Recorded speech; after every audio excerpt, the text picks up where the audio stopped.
Good morning guys, magandang araw o tanghali o hapon dyan sa inyo. Ito yung part 2 ng video ko sa water pump na ito.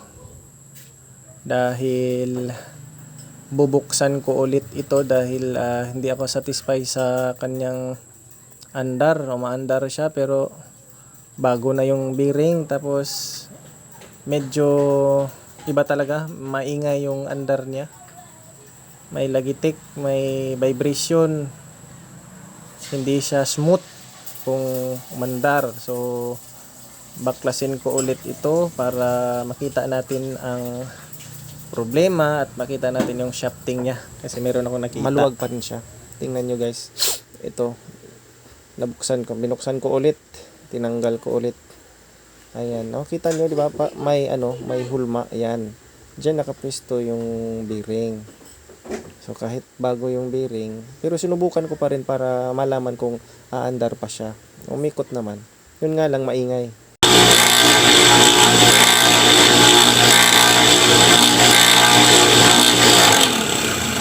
Ganyan siya kaingay, guys. Ito, sisimulan ng pag-aabuno ng may sira sa manipis na porsyon, tapos i-grind ulit para magpantay. Ayan, wini-welding siya para maabunuhan ng metal.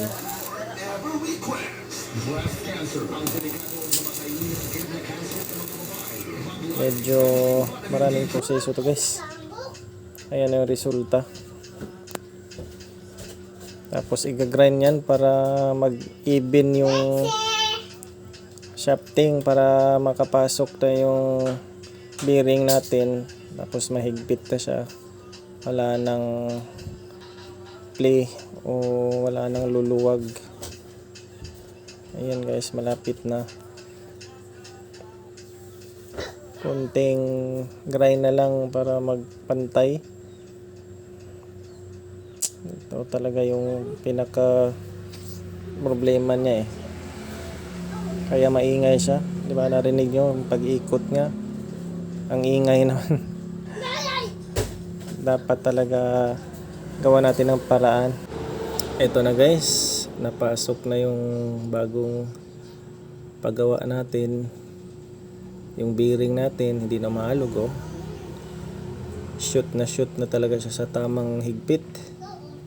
Hindi na siya maluwag dito sa shafting. Yan o, kita nyo. Yan.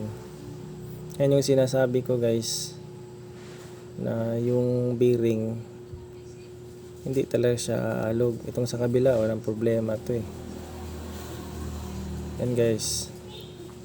Alam nga namang pabayaan natin yan, yan yung may problema din. Kaya backclass tayo guys.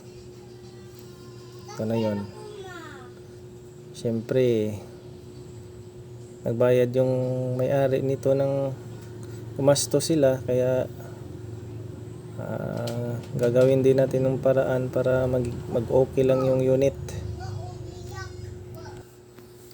Okay guys, sisimulan na natin pag-assemble ulit guys. Ito na yung rotor, linisan natin yung mga midikit na dumi. Siyempre sa loob yan, dapat kahit mga konting dumi dapat kukunin natin.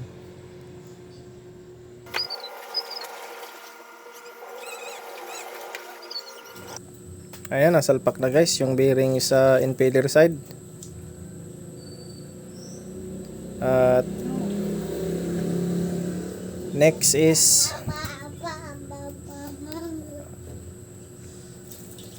ito, water seal guys, water seal.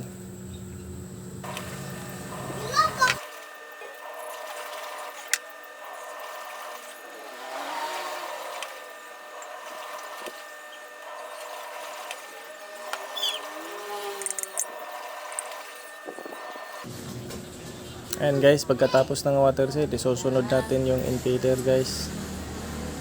Ayan, punas-punas naman tayo. Tapos ayan, ipupwesto na natin yung Ito guys, huwag nyong kalimutan to guys. Baka mawala nyo. Ayan oh, maliit lang yan guys. Yan yung maglalak ng impeller para hindi siya ma-slide para pag-ikot. May stopper siya guys sa impeller.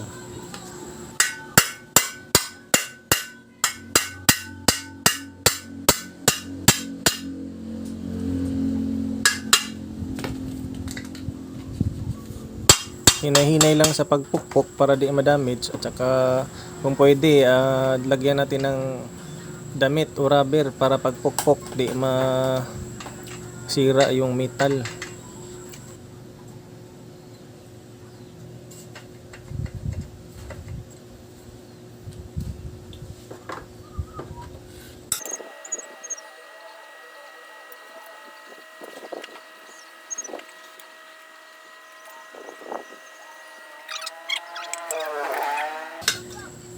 Ito guys, hihigpitan na natin yung nut ng impeller. Tapos sa kabila, dapat gumamit lang ako ng yabi di tubo para may mag hawak sa persa. Tapos nilagyan ko ng damit para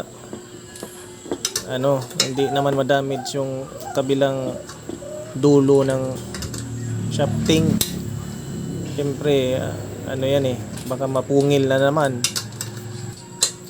Yan yung pag higpit guys, hindi naman masyadong higpitan, sakto lang. Ito yung part ng higop at saka buga guys, yung drum nya. Sasalpak na natin yung impeller dito.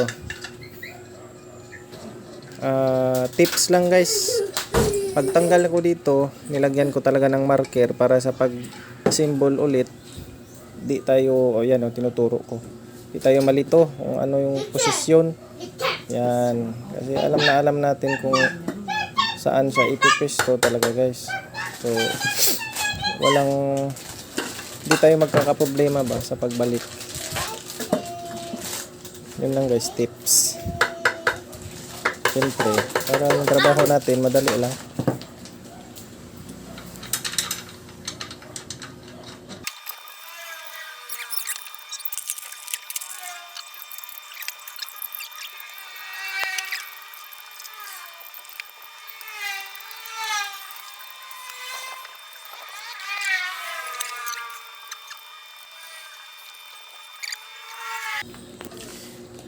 Next guys, next in line, stator naman guys.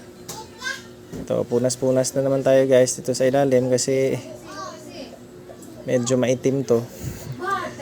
Dito sa ilalim may mga alikabok. Yan, konting ikot sa natin, ring light. Stator guys, dapat di yan pwede na ibaliktarin natin guys. Siyempre meron pa rin tayong markings. Malalaman naman natin kasi alam natin yung asan yung puwet, saan yung dapat yung una na ipapasok. Siyempre ganyan. Alam natin nun eh. Siyempre nagpipicture tayo sa ginagawa natin. Siyempre makikita natin anong posisyon nun. Hindi na tayo malilito dyan. Wow! Yan, pasok na. Tanggal yung mga nut. Yan, para di mawala yung mga nut, pag disassemble ko dyan, nilalagay ko siya sa kung saan siya, tapos hindi ko nang hinigpitan, binabalik ko lang siya para talagang hindi mawala.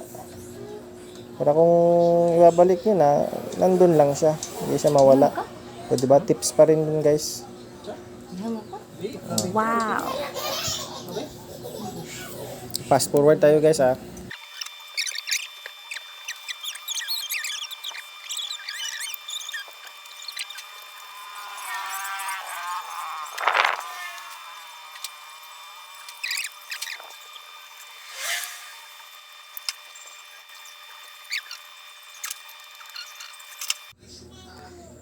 Ito na yung buntot. Dito rin yun yung plastada ng bearing sa puwet niya. Yung bearing na ginawa natin guys kasi nga maluwag. Tsaka ayan yung placement ng ano niya. Tsaka guys, may markings pa rin to. Yan. Dapat din yan. So pag nagpukpok kayo guys, dapat merong talagang damit or may mga goma ganyan para hindi naman ma-damage yung metal natin sa pagpukpok-pukpok. Ayan. Siyempre may markings yan guys. Kaya di pa rin tayo magkamali kung saan yung pwesto niyan.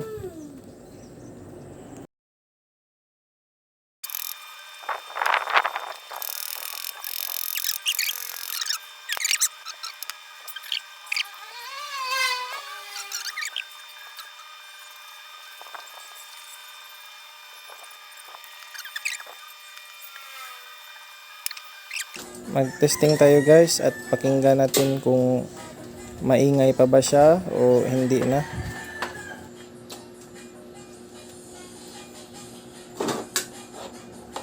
Play na na? Play na na?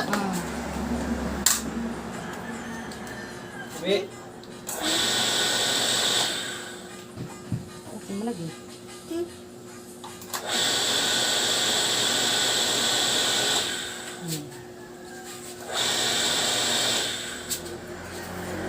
Ikumpara natin guys sa yung video ng pag-testing ko sa yung isang video na medyo maingay siya.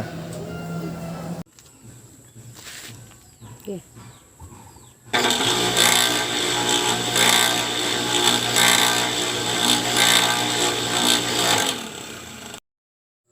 Final testing guys.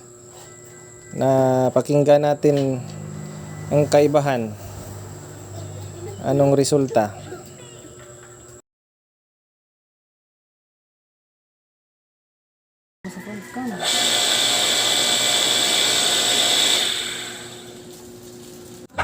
And guys, nandito na kami sa bahay ng may-ari at saka pinwesto na namin yung water pump sa kanyang deep well. And guys, kasama ko ang mga body-body ko guys. At saka testing tayo guys. Gido, ulo ko to.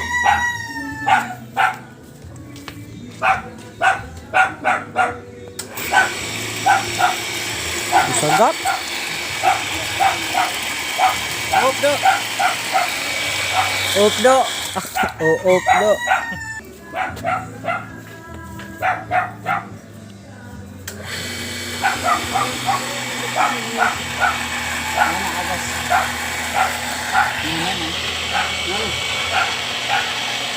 Ano yan? Ano to? Kamera.